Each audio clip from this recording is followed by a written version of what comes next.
आज हम पढ़ेंगे डायरेक्टिव प्रिंसिपल्स यानी राज्य नीति के निर्देशक सिद्धांत। ये हम पढ़ते हैं पार्ट 4 ऑफ द कॉन्स्टिट्यूशन में, यानी भाग 4। भाग 3 पार्ट 3 में हमने मौलिक अधिकार यानी फंडामेंटल राइट्स के बारे में पढ़ा था। अब हम पार्ट 4 में पढ़ेंगे डायरेक्टिव प्रिंसिपल्स यानी निर्देशक सिद्धांत। ये हम पढ़ते हैं आर्टिकल 36 से लेकर 51 तक, यानी अनुच्छेद 36 से लेकर 51 तक। तो इस वीडियो में हम 36 से लेकर 51 जो आर्टिकल है उसमें क्या लिखा हुआ है ये सब हम विस्तार में पढ़ेंगे। पिछले वीडियो में हमने कहा कि हमने मौलिक अधिकार के बारे में पढ़ा था। तो मौलिक अधिकार हमें पता है कि जो फंडामेंटल राइट्स होते हैं वो जस्टिसिएबल होते हैं, यानी आप can be heard at any court if violated. अगर आपको कोई आपका मौलिक अधिकार न दे तो आप कोई भी न्यायालय जा सकते हैं और कानूनी मंजूरी ले सकते हैं। पर हम जब डायरेक्टिव प्रिंसिपल्स की बात करें यानी निर्देशक सिद्धांत की बात करें, तो अगर ये आपको प्राप्त ना हो तो आप कोई भी कोर्ट में नहीं जा सकते। तो इसलिए ये नॉन जस्टिसिएबल होते हैं, यानी ये न्यायोचित नहीं हैं। फिर ये जो भावना है, ये जो कॉन्सेप्ट आइडिया है डायरेक्टिव प्रिंसिपल का, ये हमने लिया है आयरिश कॉन्स्टिट्यूशन से। ये कहाँ से लिया गया है? आयरलैंड से, स्पेन से।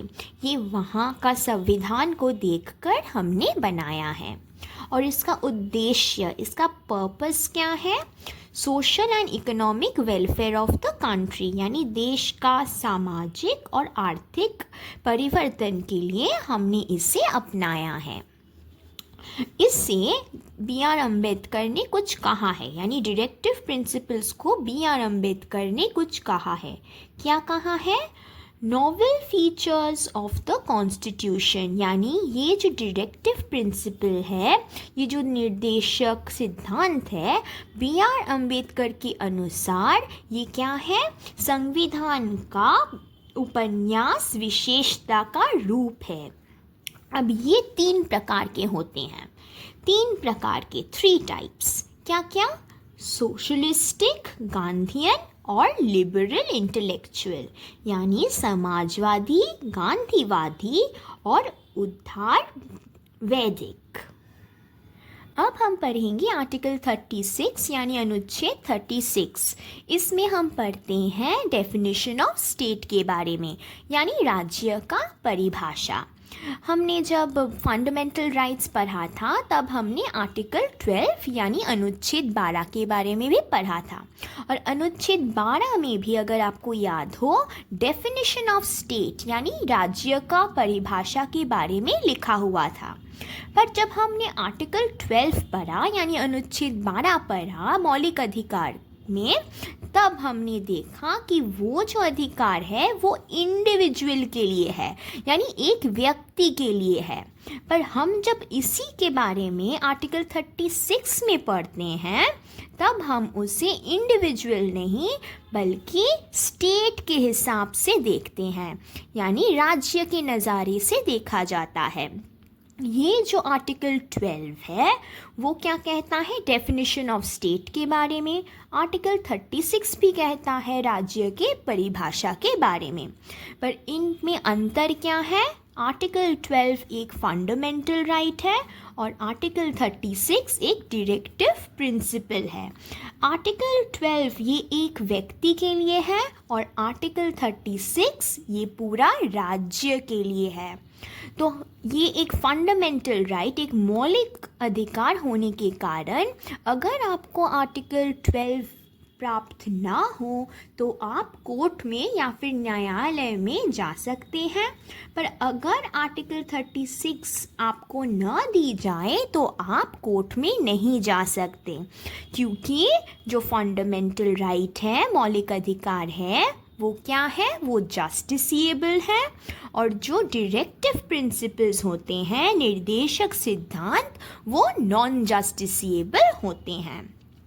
फिर आगे देखिए आर्टिकल 37 यानी अनुच्छेद 37। ये क्या कहता है? Directive principles are non justiciable. जो हमने अभी कहा कि अगर आपको डायरेक्टिव प्रिंसिपल्स यानी ये जो प्रिंसिपल्स हैं, ये जो सिद्धांत है, निर्देशक सिद्धांत, ये अगर आपको प्राप्त ना हो तो आप कोई भी न्यायालय नहीं जा सकते। पर इसके हम लिखते क्यों हैं?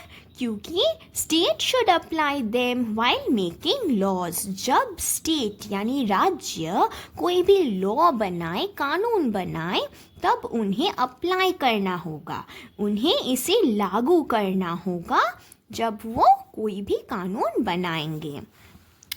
फिर आता है आर्टिकल 38। आर्टिकल 38 यानी अनुच्छेद 38 कहता है promote social, economic and political justice. यानी हमें सामाजिक, आर्थिक और जो राजनीतिक न्याय है उसे क्या करना चाहिए? प्रमोट करना चाहिए, यानी बढ़ावा देना चाहिए। और हम इसे बढ़ावा क्यों देंगे? टू रिड्यूस इनइक्वालिटी, यानी जो भी असमानता है, कोई भी भेदभाव है, उसे घटाने के लिए, कम करने के लिए हमें क्या करना होगा? जो भी सोशल, इकोनॉमिक और पॉलिटिकल इनइक्वालिटी है उसे हटाना होगा और सबको जस्टिस यानी न्याय देना होगा।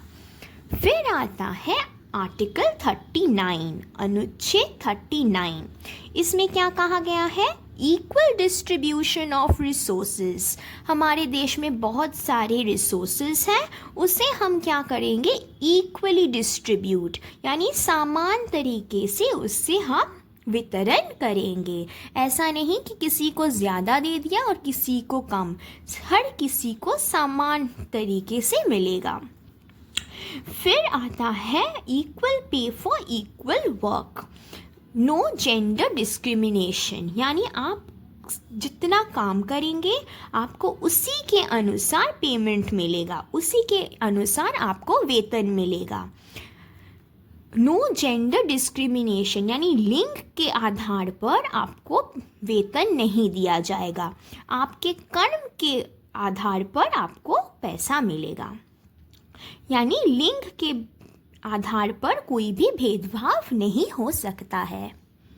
प्रॉपर डिस्क्रिमिनेशन ऑफ वेल्थ, यानी जो धन है उसे भी हम सही तरीके से, उचित तरीके से वितरण करेंगे। Prevent abuse on workers and children, जो वर्कर्स है, श्रमिक है, जो चिल्ड्रन है, बच्चे हैं, वहाँ उन्हें हम क्या करेंगे? प्रिवेंट अब्यूज़, यानी उन लोगों पर जैसे कोई भी दुर्व्यवहार ना हो, ये हमें देखना चाहिए। Opportunities for all for the development of the country, यानी सबको हम अवसर देंगे, किस लिए? कंट्री यानी देश का डेवलपमेंट, देश का विकास के लिए। तो देश के विकास के लिए हम सबको क्या कर रहे हैं? सबको अवसर देंगे। Adequate means of livelihood for everyone, यानी सबके घर में उतना सामान तो होना ही चाहिए कि वो अपना जीवन चला सके। फिर देखिए आर्टिकल 40 यानी अनुच्छेद 40, give authority to village panchayat to function, यानी विलेज का जो पंचायत, जो ग्राम पंचायत है, वो जैसे अपने आप फंक्शन कर सके, वो अधिकार हम उन्हें देंगे, उन्हें अपना कार्य करने का अधिकार देंगे। ऑर्गेनाइज विलेज पंचायत, जो हमारी ग्राम पंचायत है उसे हम ऑर्गेनाइज भी करेंगे, यानी संगठन बनाने का वो हम आदेश देंगे, वो अधिकार हम उन्हें देंगे। फिर जो विलेज पंचायत होते हैं ये आपको याद रखना है, ये थोड़ा पॉइंट है जो आर्टिकल में नहीं कहा गया है, पर ये विलेज पंचायत के बारे में थोड़ा इन्फॉर्मेशन है जिसमें से क्वेश्चन आता है। क्या आता है? विलेज पंचायत यानी जो ग्राम पंचायत है, इसके बारे में हम कहाँ पढ़ते हैं? पार्ट 9 ऑफ द कॉन्स्टिट्यूशन, यानी भाग 9 हमारे कॉन्स्टिट्यूशन का विलेज पंचायत यानी ग्राम पंचायत के बारे में बताता है।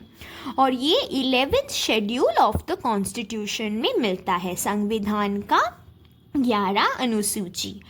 फिर देखिए ये 73rd अमेंडमेंट एक्ट में जोड़ा गया। जो 73rd संशोधन अधिनियम था 1992 में जो बनाया गया, उसमें ये विलेज पंचायत यानी ग्राम पंचायत उससे जोड़ा गया। और जो फर्स्ट विलेज पंचायत, प्रथम ग्राम पंचायत है हमारे देश का, वो कहाँ बना? नागौर में। एक जिला है नागौर जिला जो राजस्थान में है। और जो सेकंड विलेज पंचायत बना वो बना आंध्र प्रदेश में। जो द्वितीय ग्राम पंचायत है वो आंध्र प्रदेश में बना। ठीक है। फिर जो गांधी है, गांधी जी, उन्होंने क्या कहा था? उन्होंने ग्राम पंचायत को कहा था राम राज्य थ्रू विलेज राज्य, यानी ग्राम राज्य का माध्यम से हम राम राज्य बना सकते हैं। ये किसने कहा था? महात्मा गांधी जी ने। मतलब क्वेश्चन यहाँ से ऐसे आ सकता है कि राम राज्य थ्रू विलेज राज्य ये किसने कहा था? तो आपको कहना होगा महात्मा गांधी ने कहा था। फिर हम पढ़ेंगे आर्टिकल 41, अनुच्छेद 41, provide work and education to old, sick and disabled people. हम किसको काम देंगे और किसको शिक्षा देंगे? ओल्ड यानी जो वृद्ध है उन्हें, जो सिक है बीमार है उन्हें, और जो डिजेबल्ड है यानी जो विकलांग है उन्हें हम क्या करेंगे? शिक्षा और काम देंगे। अब हम पढ़ेंगे आर्टिकल 42 यानी अनुच्छेद 42। अनुच्छेद 42 कहता है कि स्टेट यानी राज्य should ensure human working condition. राज्य को क्या इंश्योर करना है? सुनिश्चित करना है ह्यूमन वर्किंग कंडीशन, यानी जो जहाँ पे आप काम कर रहे हो वहाँ का जो इन्वायरमेंट है, वहाँ का जो वर्किंग कंडीशन है, जो काम करने का जगह है वो सही है या नहीं, वो कौन देखेगा? राज्य देखेगा। And maternity relief, maternity relief यानी जो मातृत्व राहत होता है उसका भी सुनिश्चित करेगा ये राज्य। फिर आता है आर्टिकल 43 अनुच्छेद 43 जो कहता है promote cottage industries in rural area. Rural area यानी गांव के बारे में। जो ग्रामीण क्षेत्र होते हैं वहाँ पे हमें क्या करना है? प्रमोट करना है, यानी बढ़ावा देना है। किस चीज़ का बढ़ावा देना है? Cottage industry. जो छोटे छोटे कुटीर इंडस्ट्रीज़ होते हैं, कुटीर उद्योग, उन लोगों को हमें बढ़ावा देना है। हम थोड़े एग्जाम्पल्स देख लेते हैं कॉटेज इंडस्ट्री का, जैसे हैंडीक्राफ्ट यानी जो हस्तशिल्प होते हैं, फिर मेटल वर्क जो धातु का काम करते हैं, फिर पॉटरी यानी जिस मिट्टी से जो यूटेंसिल्स या फिर बर्तन बनाते हैं, उन लोगों को यानी छोटे छोटे व्यापारी को हमें क्या करना पड़ेगा? प्रमोट करना पड़ेगा, उन्हें बढ़ावा देना पड़ेगा। To distribute social and cultural opportunities यानी जो सामाजिक और सांस्कृतिक अवसर है इसे हमें क्या करना है? डिस्ट्रीब्यूट यानी वितरण करना है। Secure wages in rural area, जो गांव हैं, जो ग्रामीण क्षेत्र है वहाँ पे हम सिक्योर करेंगे। सिक्योर करना मतलब सुरक्षित करना। क्या करेंगे? सुरक्षित किस चीज़ का? वेजेस का, वेतन का, यानी जो गांव में काम कर रहे हैं उन लोगों का वेतन हम सुरक्षित करेंगे। फिर आर्टिकल 44 यानी अनुच्छेद 44 ये कहता है uniform civil code in the country. इसे हम कहते हैं यूसीसी। यूसीसी का फुल फॉर्म भी बहुत बार पूछा जा सकता है। उसका फुल फॉर्म है यूनिफॉर्म सिविल कोड, यानी देश में हम यूनिफॉर्म सिविल कोड लाएंगे। अब ये यूनिफॉर्म सिविल कोड क्या है? वन नेशन वन लॉ, यानी एक ही देश में एक ही कानून होगा। पर ये हमने अभी तक अपनाया नहीं है क्योंकि हमारे देश में बहुत सारे धर्म हैं, सभी का जो कानून है, नियम है, वो अलग है, इसीलिए हम इसे लागू नहीं कर पाते। पर एक ही स्टेट है जिसने इसे लागू किया है, वो है गोवा। तो क्वेश्चन यहाँ से आता है कि यूनिफॉर्म सिविल कोड हमारे देश में कहाँ लागू हुआ है? वो गोवा में लागू हुआ है।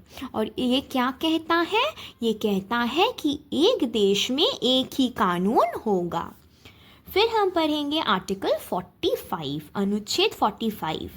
अनुच्छेद 45 कहता है कि education for children from 0 to 6 years। हमने जब पढ़ा था आर्टिकल 21A, तब हमने पढ़ा था राइट टू एजुकेशन, शिक्षा का अधिकार।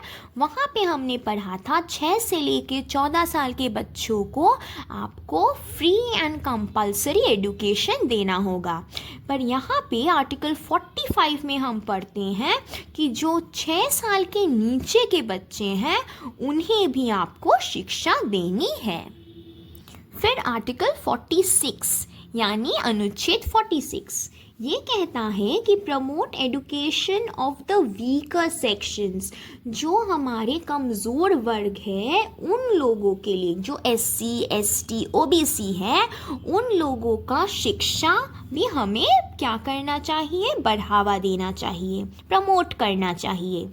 Protect weaker sections from social injustice, यानी सामाजिक अन्याय से ये जो छोटे छोटे कमज़ोर वर्ग हैं उन लोगों को हमें सुरक्षा देना चाहिए। फिर आर्टिकल 47 कहता है prohibit consumption of drugs and alcohol, यानी कोई भी नशीली दवा या फिर शराब आप नहीं खाएंगे, इससे वो प्रोहिबिट करता है, यानी आप इसे नहीं खा सकते। क्यों ऐसा कहा गया है?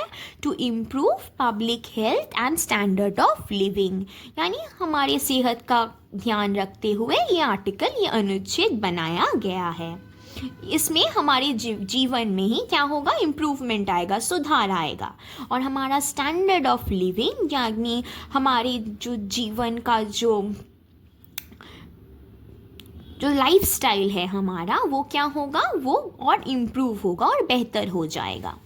फिर आता है आर्टिकल 48 यानी अनुच्छेद 48, प्रोहिबिट एनिमल स्लॉटर, यानी आप पशु को नहीं मार सकते, कोई भी पशु आप नहीं मार सकते। ऑर्गेनाइज एग्रीकल्चर, आप कृषि को क्या करेंगे? कृषि को और बेहतर करेंगे और ऑर्गेनाइज करेंगे और भी आयोजित करेंगे। कैसे आयोजित करेंगे? साइंटिफिक टेक्नोलॉजी लाके, यानी आप विज्ञान का इस्तेमाल करके आप एग्रीकल्चर यानी कृषि को और बढ़ावा देंगे। Improve breeding in animal husbandry, animal husbandry यानी पशुपालन, तो पशुपालन में हम क्या करेंगे? और भी सुधार लाएंगे।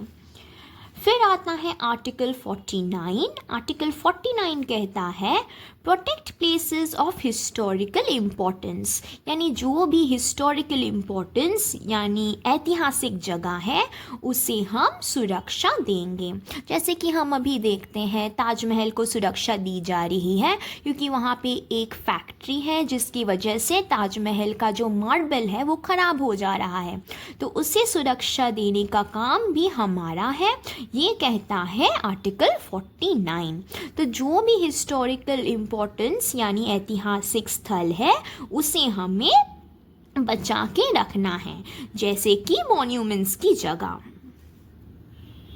फिर आता है आर्टिकल 50 अनुच्छेद 50, separate the judiciary body and the executive body. हमें पता है 3 बॉडीज़ होते हैं, जुडिशियरी, लेजिस्लेटिव और एग्जीक्यूटिव। आर्टिकल 50 कहता है जो न्यायपालिका यानी जुडिशियरी है वो और जो एग्जीक्यूटिव यानी कार्यपालिका है वो 2 अलग अलग बॉडी है, जो अलग कर्तव्य है उनके। फिर ये है आखिरी पॉइंट जो है आर्टिकल 51, हमारे डायरेक्टिव प्रिंसिपल का ये आखिरी डायरेक्टिव प्रिंसिपल है, अनुच्छेद 51। ये क्या करता है? प्रमोट इंटरनेशनल रिलेशन, इंटरनेशनल यानी अंतर्राष्ट्रीय, अंतर्राष्ट्रीय जो भी रिलेशन होगा, संबंध होगा उसे वो प्रमोट करना चाहिए, उसे हमें बढ़ावा देना चाहिए। सेटल इंटरनेशनल डिस्प्यूट, अगर कोई फॉरेन में या अंतर्राष्ट्रीय से में हमें कोई डिस्प्यूट हो, कोई विवाद हो, तो उसे हमें सेटल कर लेना चाहिए, उसका हल निकाल लेना चाहिए। फिर रिस्पेक्ट इंटरनेशनल ट्रीटी, अगर कोई संधि हो अंतर्राष्ट्रीय से तो उसे हमें रिस्पेक्ट या फिर उसका आदर करना चाहिए। फिर मेंटेन पीस एंड सिक्योरिटी, शांति और सुरक्षा हमें हमेशा बनाए रखना चाहिए। तो आर्टिकल 51 ये हमारा और हमारे देश का और अंतर्राष्ट्रीय देश का एक आर्टिकल है, एक अनुच्छेद है। अब हम पढ़ेंगे सारे ए आर्टिकल्स के बारे में।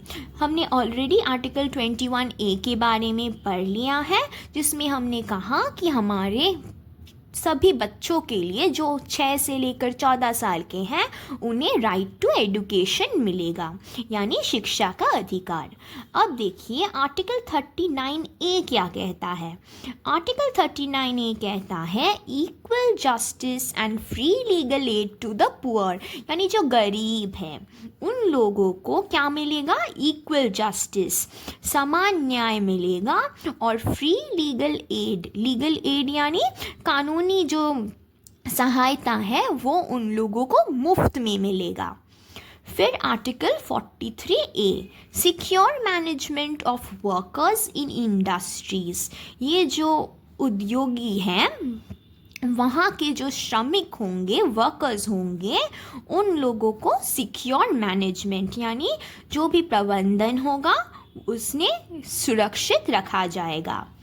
आर्टिकल 48A, आपको सिर्फ आर्टिकल का नाम और वो क्या कहता है ये याद रखना है।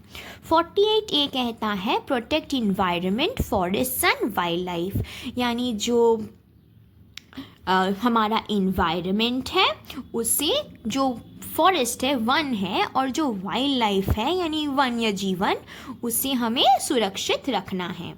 और ये जो 3 आर्टिकल है, आर्टिकल 39A, आर्टिकल 43A और आर्टिकल 48A, ये तीनों आर्टिकल ये जोड़ा गया था 42nd कॉन्स्टिट्यूशनल अमेंडमेंट एक्ट में, यानी 42nd संवैधानिक संशोधन अधिनियम में, जो लागू हुआ था 1976 में।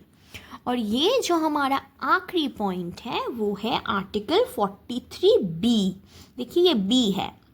आर्टिकल 43B कहता है promote formation of cooperative societies, ये जो हमारे सहायकारी समितियां हैं उसका गठन में हमें क्या करना चाहिए, बढ़ावा देना चाहिए। ये जोड़ा गया था 97th अमेंडमेंट एक्ट में, 97 संशोधन अधिनियम में, जो 2011 में यानी 2011 में बनाया गया था। तो डायरेक्टिव प्रिंसिपल में इतना ही। आपको सारे आर्टिकल्स याद रखने हैं और कौन सा आर्टिकल किस बारे में है ये पता करना है। अगले वीडियो में हम पढ़ेंगे फंडामेंटल ड्यूटीज़ के बारे में, जो पार्ट 4A में आता है। ये जो डायरेक्टिव प्रिंसिपल्स है ये पार्ट 4 यानी भाग 4 में आता है हमारे कॉन्स्टिट्यूशन का, हमारे संविधान का। पर इसके नेक्स्ट पार्ट में हम 4A पढ़ेंगे। तो इतना तक अगर आपको कोई भी डाउट हो तो आप हमें कमेंट सेशन में पूछ सकते हैं, और कोई भी और सब्जेक्ट का अगर आपको कोई भी नोट्स का ज़रूरत हो तो आप हमारे चैनल के प्लेलिस्ट को ज़रूर देखिएगा। तो अगले वीडियो आने तक टाटा।